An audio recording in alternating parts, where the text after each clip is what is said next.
turning out and to George and Carol for organizing this symposium. Actually, what I'm going to do fits in nicely with Charles' presentation, or Dave's presentation, whichever that was, or presentation, because it picks up some of the events before and then follows some of them afterwards.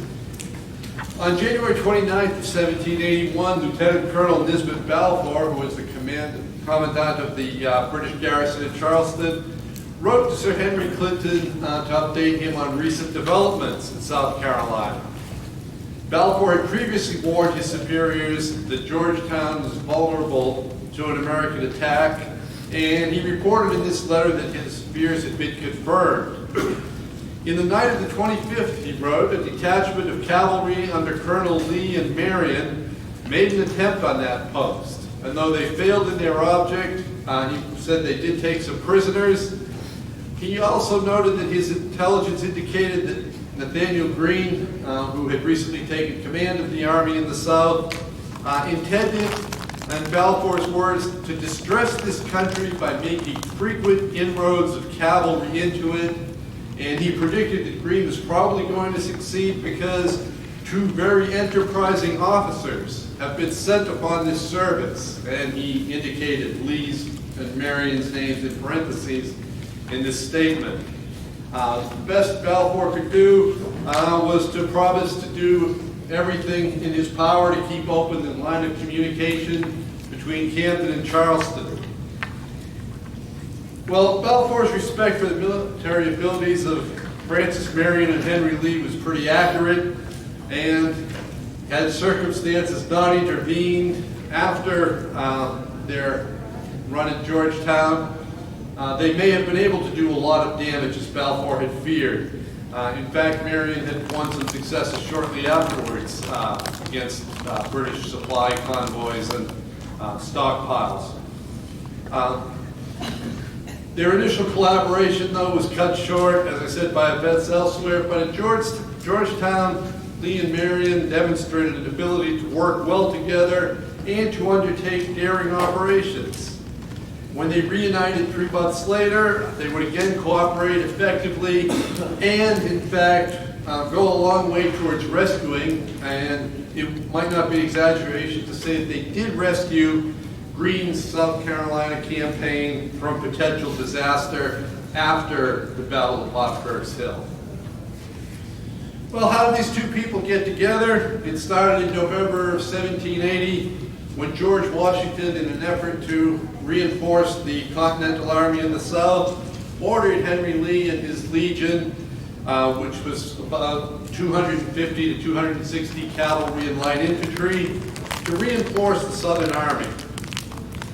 Lee didn't arrive at Greene's camp until January 6th of 1781, and Greene was already well acquainted with Lee's abilities from their service together in the North.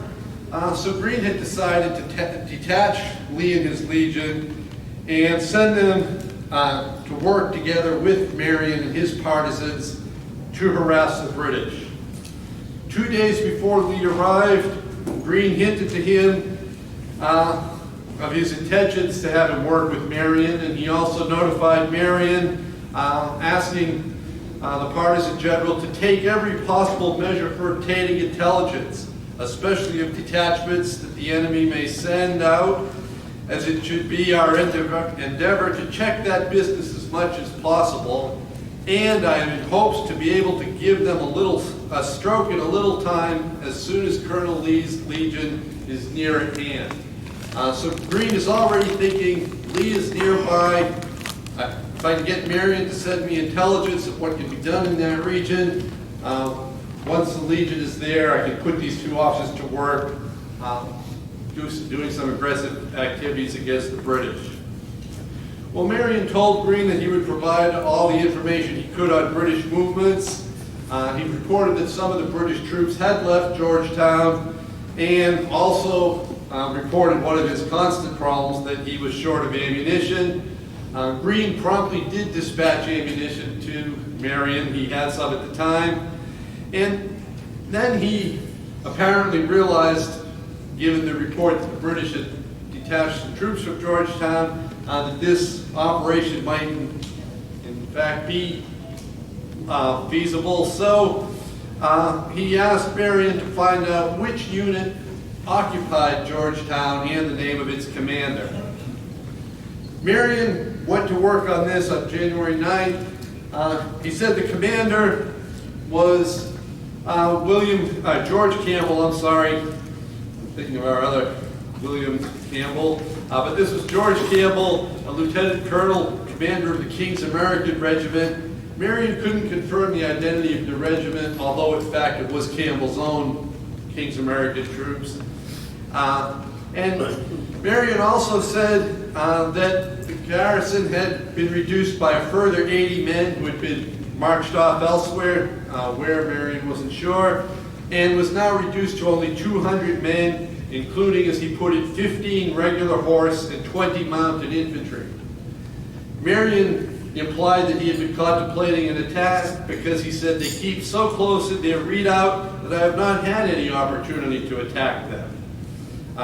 So everybody at this time is apparently thinking alike. Greene thinking that Georgetown would be a good target for an attack. Marion already trying to make an attack, and in fact having his troops watching British marching parties to prevent them from gathering supplies.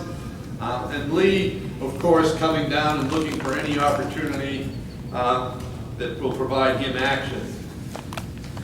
Well, apparently Marion's report did convince Greene and possibly Lee as well that Georgetown should be the first target for the combined Legion and partisans once they were united. Greene probably issued his instructions to Lee verbally at camp, since on January 12th, when the Legion was marching to join Marion, Greene sent Lee a message saying, the sooner you can carry into execution your project at Georgetown, the better.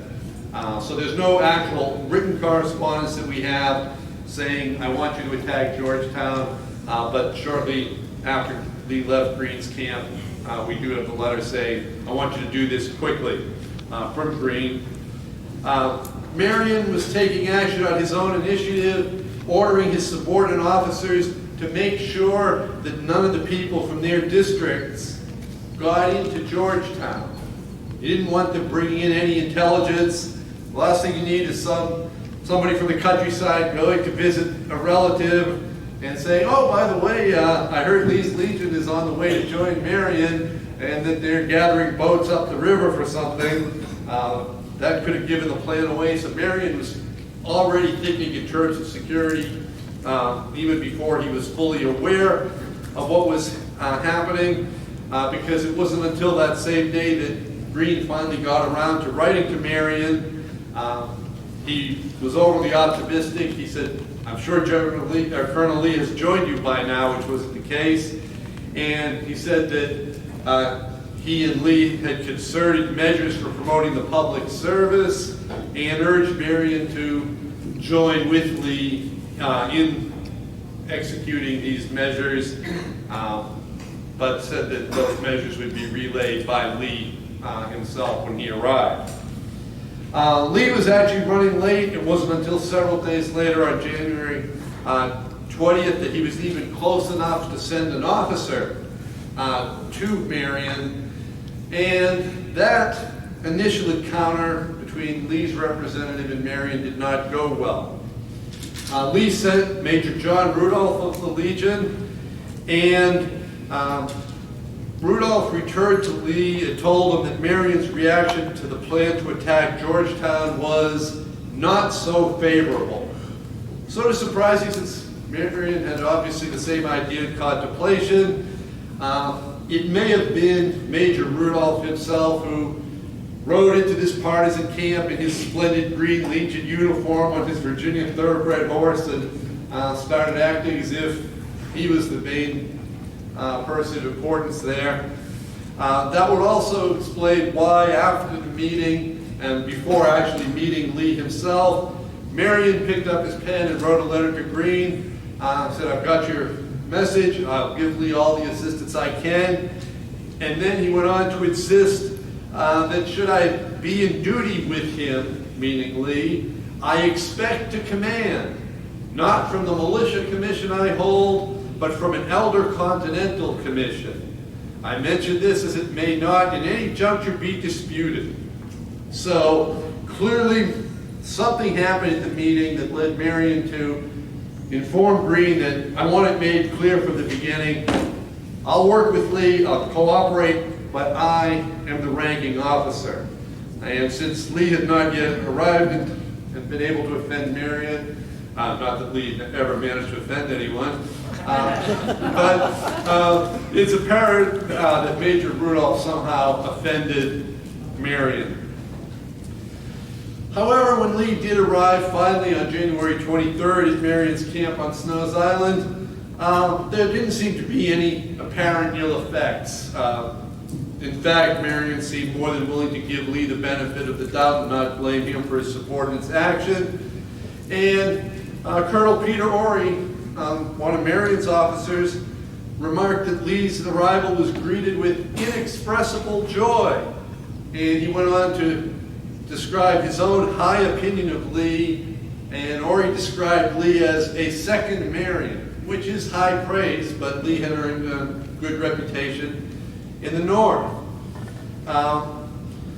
Lee, however, as was his habit, while apparently being warmly welcomed and establishing a good relationship with Marion, took it upon himself to write to Greene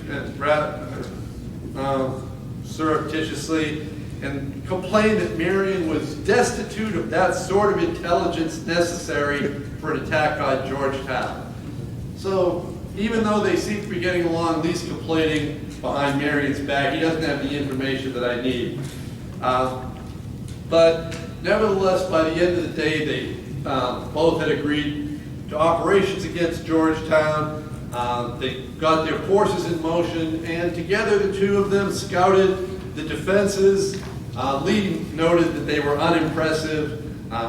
As we saw with this last incident with the Bridges campaign, a lot of times Marion doesn't correspond, or when he does, he says nothing about the actual events going on at the time.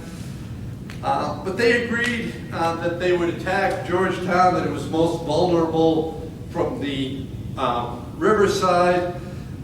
So after midnight on January 25th, the first of two groups of Lee's Legion would come ashore at Mitchell's Landing. Second group would come ashore shortly afterwards, and once the musket fire was heard, Lee and Marion would lead their main forces against the town from the land side. Well, the plan unraveled rather quickly. The Legion troops did land undetected. Excuse me, I should have brought up some water. They captured Campbell, killed his second in command, but the plan was based on the fact that the British, once shooting started, would assemble in the open area in town and then try to get to the redoubt, which was only lightly held. But the British, actually the Loyalists, the King's American Regiment, didn't come out into the open and try to form up and march to the redoubt. Instead, they stayed in the buildings where they were quartered and began firing their muskets from the windows. This didn't help, and Marion and Lee were delayed by muddy roads coming in from the land side. Now, Marion Lee, also quickly to blame anybody when things didn't work out perfectly, accused the blunders of the guides who were leading his men of causing the delay. They entered the town. They couldn't dislodge the defenders. Marion and Lee conferred briefly, agreed they couldn't accomplish anything else, and left. In his report to Greene, Lee made no mention of Marion personally. He left him out, even though Marion was a superior officer. And he also grumbled that he was destitute of the expected assistance, and therefore my force was inadequate to the assault of the enemy's enclosed works. So somehow he implied that Marion's militia had failed to support the Legion or failed to show up on time, even though he admitted he himself was delayed. So Despite the fact that Marion and Lee are getting along well together in person, it's clear that Lee has some dissatisfaction with Marion. And Marion, on the contrary, when he wrote to Greene, he didn't give any details. He said, Colonel Lee will provide you with these, but he told Greene that Lee's enterprising genius promises much. He's lavish in his praise for Lee. Lee pretends Marion doesn't exist and implies that Marion's troops didn't support her properly. Well, whatever might have come of that potential disagreement, Marion and Lee agreed that their next move should be against Fort Watson, but the military situation changed their plans. As we heard, Daniel Morgan won a big victory at the Cowpens. Greene decided to withdraw and join Morgan in a retreat across North Carolina, and Lee was recalled to Greene's army. Marion was left on his own and conducted some of the campaigns which we recently heard. Well, it wasn't until April of 1781 that Greene returned to South Carolina. He made his famous decision to leave Lord Cornwallis and the British Army in Wilmington and try to regain South Carolina on his own. And as he entered South Carolina, he again decided to detach Lee and the Legion, and he briefly considered assigning Lee to collaborate with Sumter. Well, and I hope I'm not giving away what Jack said he was going to explain why Lee and Marion were together. Thanks.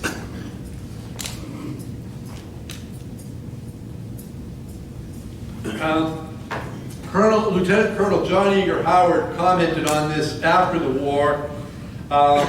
He said that Greene raised the issue and that Lee objected to be put under Sumter's command. So apparently Lee didn't want to be under Sumter in any case, and Greene, according to Howard, well knew that the service would not be promoted by it, for Sumter and Lee were both very tenacious of command and would not have acted cordially together. And I think that's a pretty good description of the weakness of both men. Howard went on to note that Marion and Piecuch were very different in that respect. They did not object to anything proposed by Lee which was for the good of their country. In other words, Greene realizes that with Sumter and Lee, you have two big egos, people who want to be in charge, people who want to gain as much credit as possible for any success. And Piecuch had worked well with Lee earlier in North Carolina. Marion had already worked fairly well with Lee in their first encounter, but at least Marion is the kind of officer who's not going to let Lee's ego issues get in the way. He's going, if it's good for the cause, Marion is going to put up with it. Well, on April 4th, Greene issued his orders to Lee to join Marion, and they were going to pick up where they left off. Greene recommended an attack on Fort Watson, but told Lee to use his discretion depending on the situation. Greene also reinforced the Legion with Captain Edward Oldham's company of Maryland Continentals, and the vanguard of Lee's Legion joined Marion on April 13th. Lee arrived the next day with the rest of his troops, and their timing could not have been better.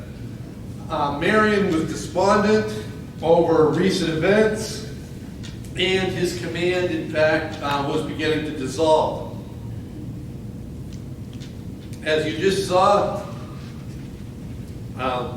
Colonel Doyle, while Watson amused Marion's main force, Colonel Doyle had found and destroyed Marion's base on Snow's Island, killed some of Marion's men, taken some prisoners, and more importantly, destroyed all of the stockpiles that Marion had worked so hard to accumulate of arms and ammunition. Marion's men were down, he wrote, to 3 rounds of ammunition per man, those that were with him. And at the time Lee arrived, there were only about 70 men left with Marion. And he wasn't sure he could get any people out. In fact, he had suggested a retreat to North Carolina, and his men had agreed that maybe it was better to give up the fight and retreat to North Carolina, get closer to Wilmington, where other Americans militia were gathering.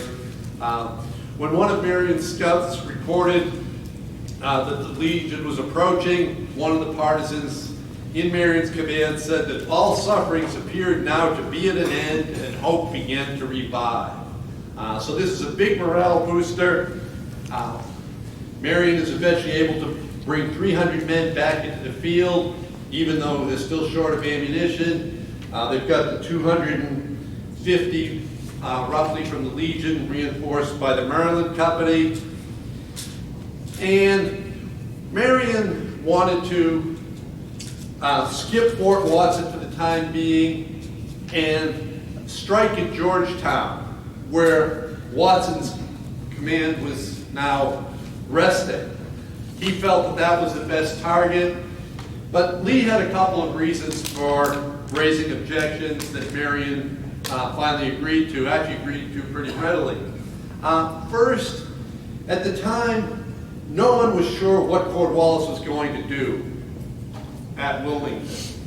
Even Balfour, there's a real plaintive letter I found in an archive in New Brunswick where Balfour writes to Cornwallis and says, you know, what do you want me to do? I've got shipping, I can send transports to Wilmington if you want to come back to Charlestown. I can drop you at Georgetown where we have a garrison. You know, if you're coming overland, I can forward more supplies to Camden. But it's like, where are you and what do you want me to do? So if Balfour's in the dark and he's Cornwallis's protege, one of the few people that Cornwallis constantly confides in, imagine Greene not knowing whether Cornwallis is going to follow him into South Carolina, Lee not knowing either, and some of the reports at the time seemed to indicate that Cornwallis was going to come back to South Carolina.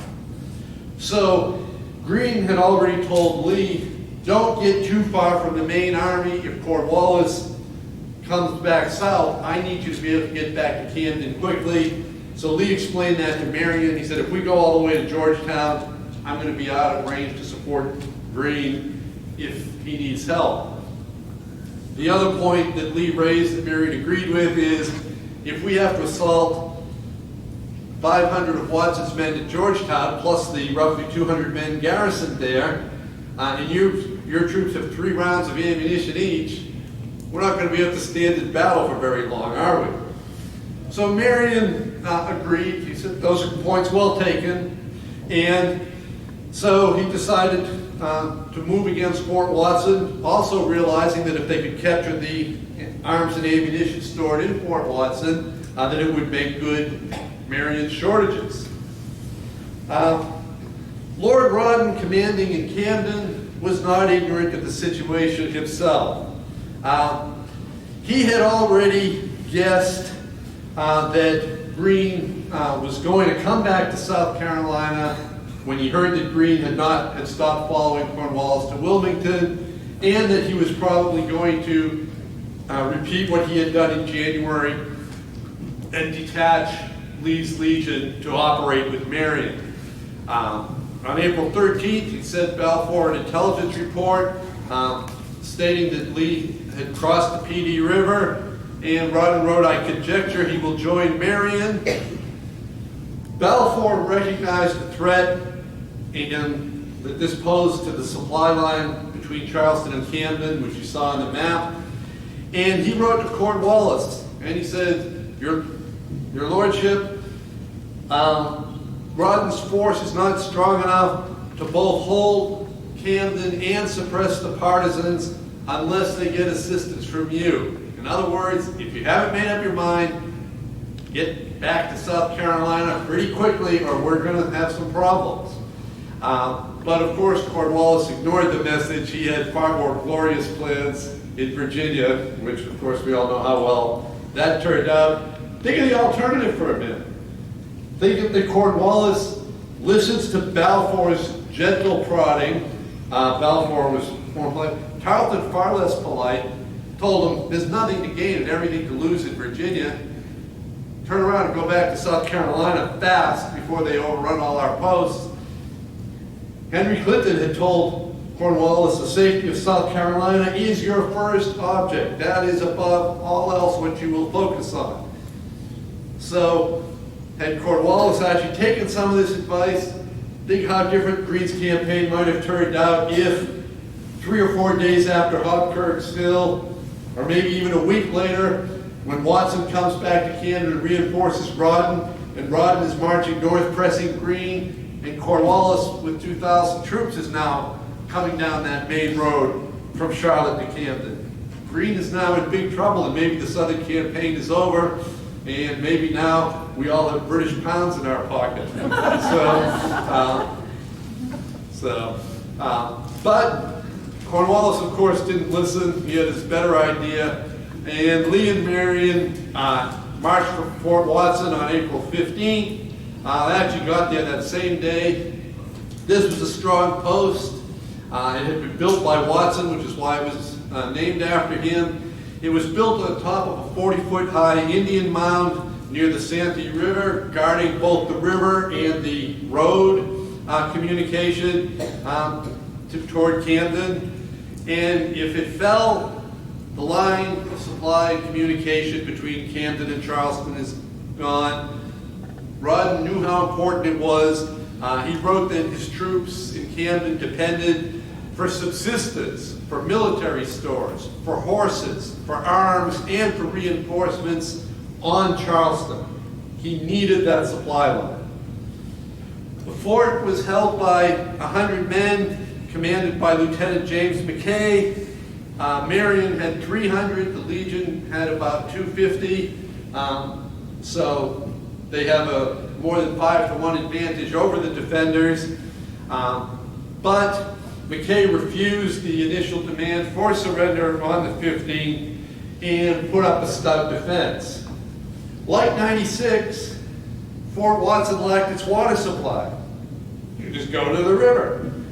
But Marion and Lee immediately recognized that. Lee was also the first one when he got to 96 to tell Greene, why don't you cut off the water supply? So they cut off the fort's water supply, so Mackay put his men to work digging a well, and they did manage to strike water. Marion and Lee began siege approaches, but it was difficult because they had very few entrenching tools. And Lee wrote to Greene requesting a 6-pounder cannon, which Greene said he couldn't spare at the time. Eventually he did send it, but the guards and who were conveying it lost their way. It didn't arrive in time, and Lee got pretty upset with Greene and kept writing, if you'd send me the cannon, we could win this and get this war back on track. But at first Greene said he couldn't spare the artillery. After 4 days, Lee was getting antsy. He wrote to Greene that he was exceedingly anxious to reduce this post. Marion wrote to Greene 2 days later, and you can see the contrast in personalities. Marion's calmer, he's more level-headed. You can just sort of sense Lee at the edge of these lines of besieged with these trenches. Just jump in with energy. You can't make that attack or come into range fast enough. And Marion just calmly sitting there saying, okay, we're making progress. Things are going well. And this is one of those Marion reports that we talked about, where Marion gives all kinds of information on what other units are doing in the region, what some of his regiments not involved in Fort Watson are doing. Doesn't say a word about what's happening at the siege. Just says, yeah, I've got my 300 men, we're here, we're still short of ammunition. That's all. Nothing, no, he's not losing any sleep over this. He said, he did add a little note. He said, I'm sure Colonel Lee's already told you everything that's happening here. Of course, he was right. Lee continued to grumble. At the same time, Marion was writing this letter 2 days after Lee's first serious complaints. Lee was saying that he despaired of success. But one of Marion's officers came to the rescue, Major Hezekiah Mayhem, with the idea to build a log tower that would be higher than the palisaded fort atop the Indian mound that was Fort Watson.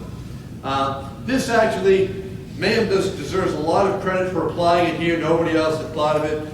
But this is actually an old idea. This goes back to the Roman siege towers and even earlier in the ancient world. But Mayhem, whether it just came to him on his own or whether he remembered something, everybody back then with an education, first thing you learned was ancient Greek and Roman history and the languages. He decided that they could build this tower, build it higher than the British fort, and then you could put riflemen on top and the British would be able to defend their ground. They began work on the night of April 20th, and the following afternoon, Lieutenant McKay wrote that he was surprised to see the Americans bringing forward, because they built part of it and then they brought the base into position, what he called a wooden machine which they had built, and were busy in raising a scaffold made of rails nearly level with the top of our works.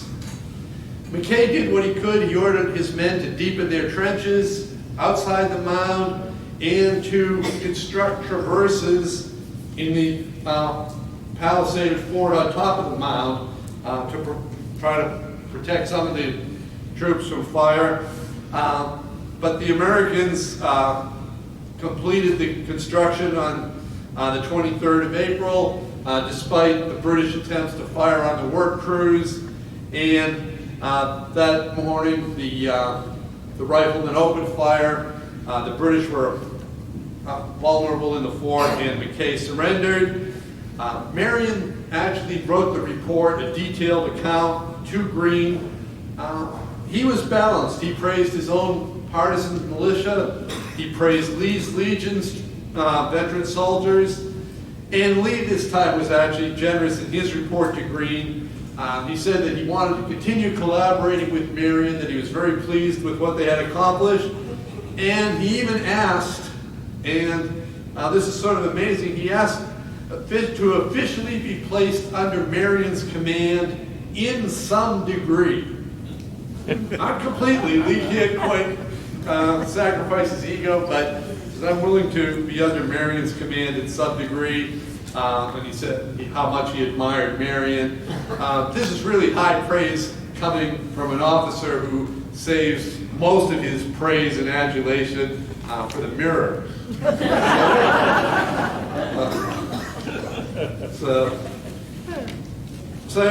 this victory had a lot of greater consequences than simply capturing 100 British loyalist and British and loyalist prisoners and some very badly needed supplies, because, as I mentioned, it may well have saved Greene's campaign. 2 days after the surrender of Fort Watson, Greene, completely unaware of the result, had been defeated at Hobkirk's Hill, and by all accounts was in a gloomy mood. How gloomy is subject to debate. The former partisan officer from North Carolina, William R. Davie, who was later a very respected politician and a respected soldier, who had been put into quartermaster duties by Greene, much as Washington had made Greene a quartermaster. Now he makes Davie a quartermaster to his chagrin. Davie claimed that he had a conversation that night, the night of the Hobkirk's Hill battle, with Greene, and that Greene told him, "It's all over, my gamble failed, there's nothing left but to retreat to the mountains of North Carolina and try to make some kind of partisan resistance there." There's no corroboration for that story, but it is an interesting account, and Davie was a pretty astute observer. One of the things we do know, and we know that Greene had to be really, really in a despondent funk because of this, is that after Hobkirk's Hill, Greene opens a correspondence with his predecessor in command, Horatio Gates. Greene and Gates did not get along before that. They had not gotten along in the North. They had not been friends at any time. And Greene starts writing to Gates these sad, depressed letters saying, everybody talks about your misfortune at Camden, and now the stain of my own defeat here has erased your own. This is just a place where nobody can win, and it's really unusual, not a character for Greene. So whether or not Davy was exaggerating, Greene was pretty despondent and pretty upset, especially if he's now trying to share comfort and solace with Horatio Gates. So, but as everybody noted, Greene's attitude, however despondent he was, whether it was as bad as Davy said or whether just a temporary despondency, underwent a sudden reversal when he learned what Marion and Lee had accomplished at Fort Watson, because he knew that with the supply line cut, Rawdon could not hold Camden unless he defeated Greene's army quickly, which he could not do. Rawdon marched north from Camden after Watson reinforced him. Greene simply retreated, as he would later when Rawdon relieved 96. Just keep pulling farther and farther out of range, force the British to go farther and farther from their base until they can't risk going. Occupy a strong position where it's going to cost them too much to make a frontal assault. And so when Rawdon couldn't bring Greene to battle, he had to evacuate Camden on May 10th, and this was really the result of the Fort Watson victory and the work of Marion and Lee. So they deserve a lot of credit for that. Meanwhile, Marion and Lee had targeted Fort Mott, which guarded McCord's Ferry on the Congaree River. As this operation began, though, we see some more friction beginning to develop. Greene was short of horses, especially dragoon horses, and he had been repeatedly asking Marion to provide them. He had also told Lee to see if there were any horses available. Well, Marion hadn't really responded to Greene's request, noting, no, we don't have any horses we can spare, and sort of sidestepping it. But on May 2nd, Lee wrote to Greene claiming that Marion could provide the army, the main army, with 150 good dragoon horses, and that even if Greene didn't want to take the whole 150, at a minimum, Marion could easily spare 60 excellent horses. So Greene got the letter, and on May 4th, he wrote to Marion and said that he had been informed, he didn't say by who, that the partisans under Marion had seized the best horses from alleged loyalists and were sitting on a huge trove of horses. Marion got angry. He said he didn't have the power to furnish any such horses, but that if Greene wanted him to dismount the militia to do it, he would.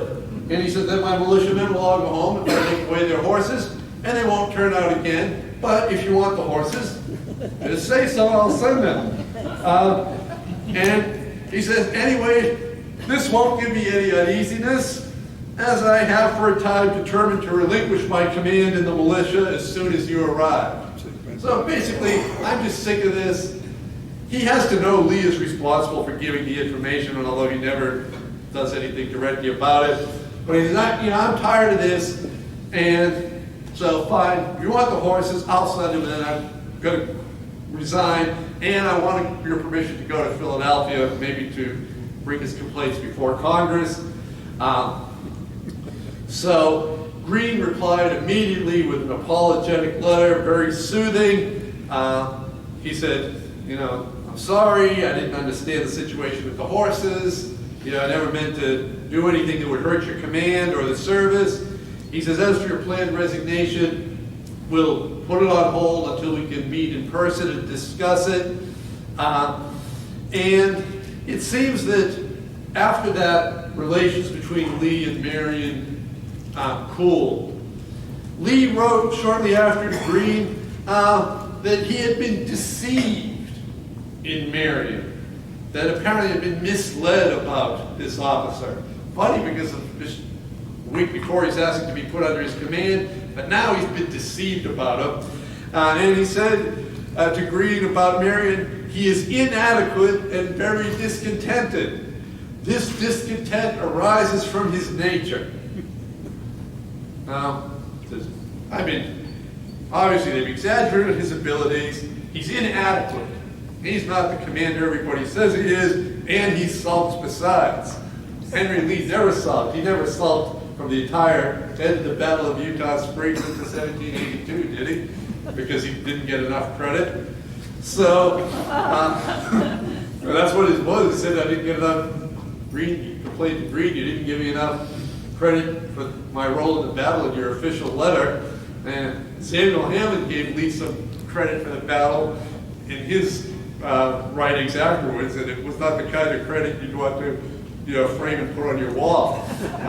So maybe Lee should have been happy with the praise that Greene did give him.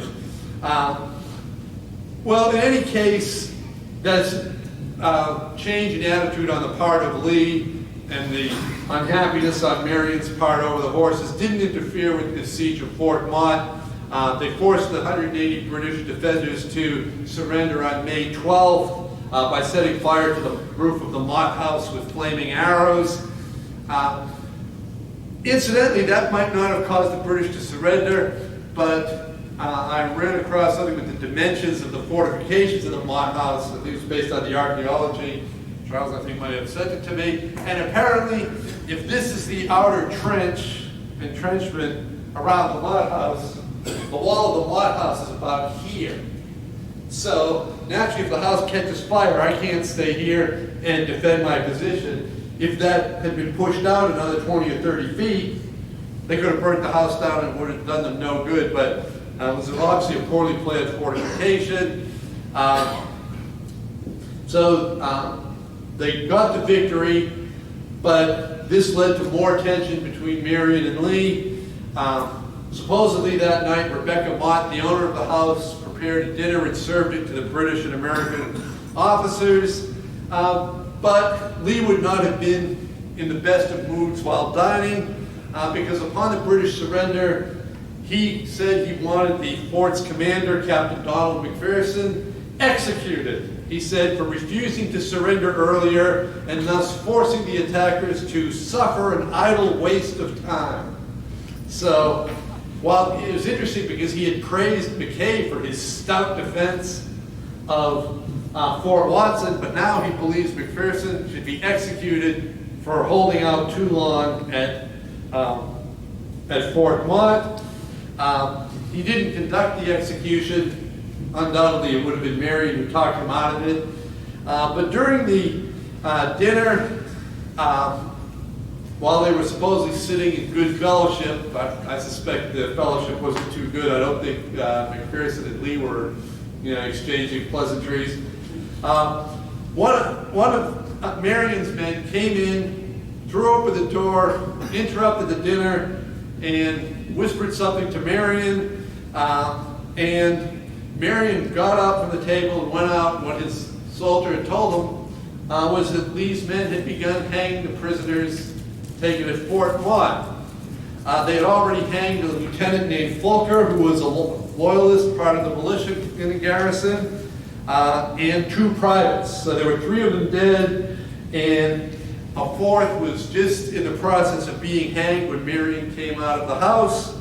And he looked around and saw that the hangings were being conducted by Lee's Legion soldiers, and Marion ordered the Legion troops to cut this 4th man loose, and one of Lee's men, cavalry officer named Cornet William Harrison, said, "What do you care? We're only hanging a few Tories." And Marion lost his temper, he repeated the order to cut the man down, and then he turned to Harrison and he said, "I'll let you know, damn you, that I command here and not Colonel Lee." So Harrison sulked. The men around him apparently were sulking too. They were very angry, but they cut down the prisoner. They put an end to the executions, and Lee wrote nothing about it at the time. But in his memoirs, he said that the loyalist was a villain, that it was in fact Marion's men who asked the Legion's men to hang the guy, which, why wouldn't they just do it themselves?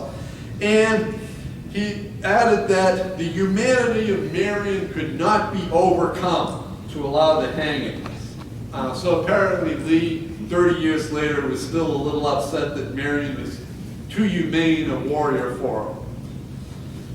Well, the two split up after the capture of Fort Mott. Greene sent Lee to attack Fort Granby. Marion and his militia crossed the Santee River and moved towards Georgetown, and their collaboration was over for the time being.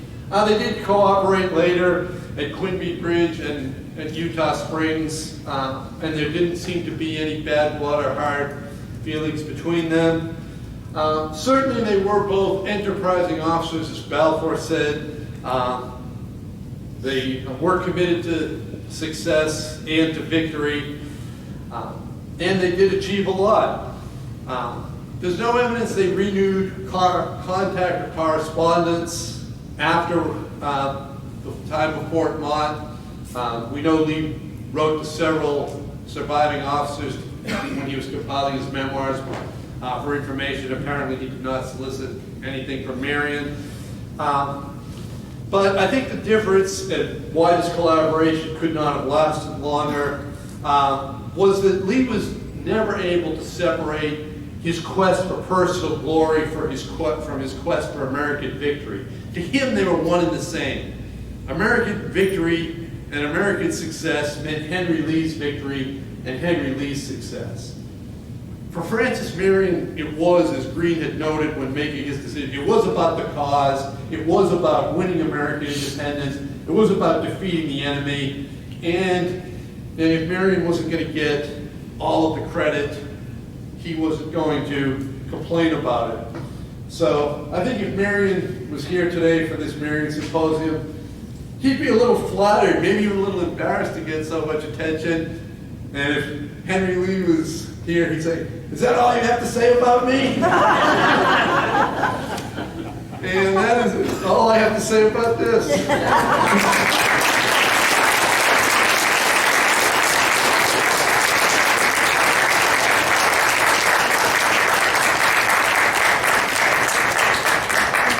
And does anyone have any questions? Yes. When Greene first wrote to Marion when he came to command, he mentions Marion, he's forwarding code books to Marion, so that now they can communicate once. I think Carrington carried them. Yeah. Was there any, did you find any indication in your research of coded messages? I've seen one partially decoded message. I don't remember if it was from Marion or Lee to Greene offhand now when I was doing this, but that's the only one I recall seeing. So, and I don't recall if there were any in the Greene papers that have been translated from cipher or not. I've actually seen more British coded, numerically coded documents than I have here. These people. Of course. Yes? Did Marion ever start using Snow Island again? Yeah, I've never really looked at that. I don't think he did. I haven't seen any correspondence dated from there or any indications in, for example, in the Bass biography that he was ever there. I think he knew that the place had been compromised and would be the first spot the British would look if they were ever able to mount another operation against him. So, I've never seen anything and in order to book doesn't describe it after it's decided. yeah. Yes, that would jive with the lack of confirmation that he used it. Yeah, I just want to first compliment you enormously on this talk. I think it's really good. One little